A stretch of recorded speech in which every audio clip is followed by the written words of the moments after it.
so I brought my most valuable belonging to acquaint you better with the one-arm chin-up.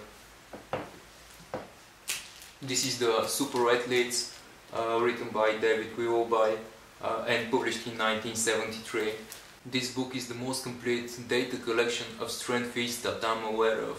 So it is said here that to chin once with one arm is equivalent to chinning once with both arms while carrying extra weight equal to 2/3 of the performer's own body weight.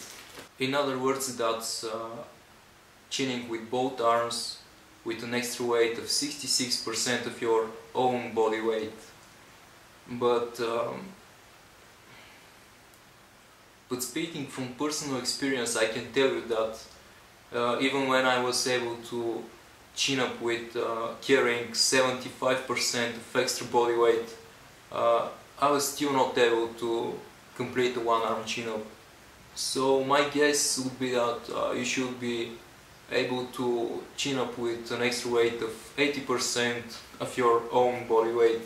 What else is given as theory in the Super Arthlete's book is that the number of your two-arm chin-ups will increase and actually get you to the one-arm chin-up. But this is not true.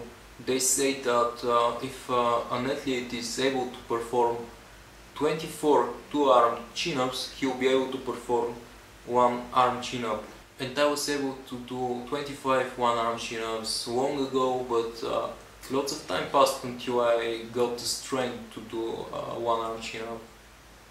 And I'm saying this because most people just focus on the number of their chin-ups and they think that magically, just like that, the one-arm chin-up is going to pass down to them. But this is not true. You gotta work specifically for that move. So don't work on the repetitions here, work on the strength and that you have to develop. And since the book is already here, I want to give you some additional motivation and introduce two of the most prominent athletes of the old school era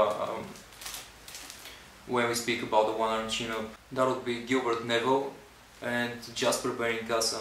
Gilbert Neville weighed 126 pounds and was able to one-arm chin-up with an extra weight of 72 pounds, which was equivalent to almost 60% of his own body weight. And about Jasper Benincasa, he is said to have performed 25 one-arm chin-ups on both hands. There are many other impressive feats that belong to the old school, but we are going to talk about that later. So now let's move on with the tutorial. I once contacted John Gill regarding his one-arm front lever. He is actually the only person online that you could find a photo of doing the one-arm front lever. And I questioned him if he could do it with a straight elbow, because in that photo his elbow was bent and his body was a bit twisted to the side like that. And he replied that he could do it, but he only once did it that way, because he said the load on my shoulder was very intense and I felt like I could injure it easily that way. So from then on he continued doing the one-arm front lever with a bent elbow, so this way the biceps could take a little bit of the load on the shoulder.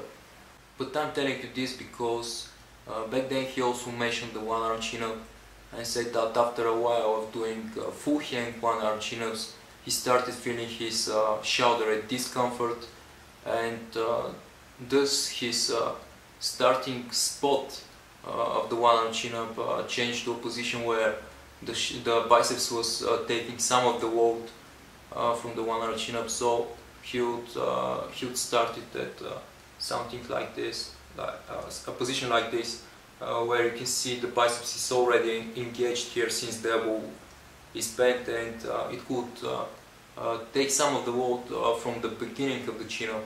But truth is that the stronger the muscle, the more load it could take and absorb. And it is also legit to say that the weaker the muscle, the more load would reflect on the joint. So what am I saying here is that you should train your shoulders a lot in order to build them bigger and stronger. This way they can take most of the load and nothing is going to reflect on your joints.